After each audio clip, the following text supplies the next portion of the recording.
വാണിയമ്പലം ഗ്രാമപഞ്ചായത്തിലെ 484 അംഗപരിമിതരായ ആളുകളെ കണ്ടെത്തി അതിനാവശ്യമായ സർവേ നടത്തിയത് അവരാണ്. ആ സർവേ നടത്തിയിട്ടുള്ള റിപ്പോർട്ട് വാണിയമ്പലം ഗ്രാമപഞ്ചായത്ത് തൊണ്ണൂറ് MLA മുഖാന്തരം എത്തിക്കുകയും പിന്നീട് അത് നമ്മളെ കിരാട ഫാക്കൽറ്റി സബ്ജക്ട് മുഖാന്തരം അത് കിഴക്കി കൈമാറുന്നു. ഇത് അത് അനാലിസിസ് ചെയ്തിട്ട് ഈ രീതിയിലുള്ള ഒരു പുസ്തകമാക്കി നേതൃത്വം കൊടുത്ത ആളാണ് ഇപ്പോൾ ഇവിടെ ക്ലാസ്സസ്.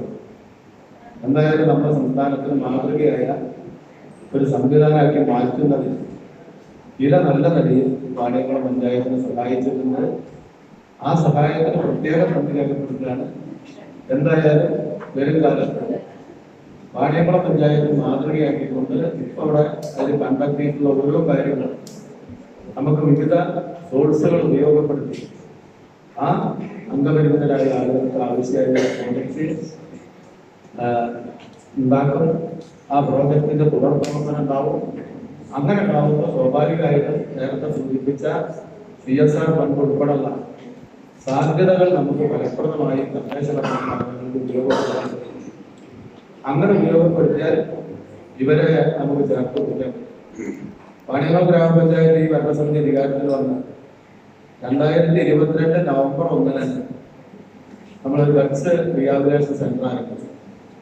ഇപ്പോഴും അതൊരു മുടക്കം കൂടാതെ വളരെ ഭംഗിയായി നടന്നു പോകുന്നുണ്ട്. അവിടെ ഒരു ടീച്ചറുണ്ട്, ഒരു ആയുണ്ട്. അവരെ രാവിലെ വാഹനം പോയിട്ട് ഇവിടെ കൊണ്ടുവരും. 3:30 മണിക്ക് ശേഷം അവർ വീട്ടിൽ തിരിച്ചു കൊണ്ടേക്കും. അതിൽ ഒരു വീട്ടിൽ നിന്ന് 2 കുട്ടികളുണ്ട്. മാനസിക വെല്ലുവിളി നേരിടുന്ന മുതിർന്ന പെൺകുട്ടികളാണ്. അവരുടെ അമ്മ ഒരു ദിവസം കണ്ടു പറഞ്ഞത്, എൻ്റെ ജീവിതത്തിൽ ഒരു 4 മണിക്കൂർ നേരമെങ്കിലും എനിക്ക് പുറത്തിറങ്ങാനും മറ്റു കാര്യങ്ങൾക്ക് സൗകര്യം ചെയ്തു കൊടുക്കാൻ പ്രശ്നത്തിലെ ദൈവത്തെ പോലെയാണ് കാണുന്നത്. ആ അമ്മയുടെ വേദനയാണ്. ഇത്തരത്തിലേക്ക് ഇതുണ്ടാവണം എന്ന താല്പര്യത്തിൽ സമഗ്രമായ ഒരു പ്രവർത്തനമാണ് നമ്മളെ അലവിൽ കോളേജിലെ കുട്ടികൾ നടത്തിയത്. അവരോട് അതിന് നേതൃത്വം കൊടുത്തവർക്ക് NSS ടീമിനോട് നമ്മുടെ സംസ്ഥാനം യഥാർത്ഥത്തിൽ കടപ്പെട്ടിരിക്കുന്നു എന്നാണ് ഇക്കാര്യത്തിൽ എനിക്ക് സൂചിപ്പിക്കാനുള്ളത്. എന്തായാലും ഈ രീതിയിലാക്കി നമ്മുടെ സംസ്ഥാനത്തെ പഠനത്തിന് വേണ്ടി ഉപയോഗിക്കുന്നതിൽ ശരിയായ സന്തോഷമുണ്ട്.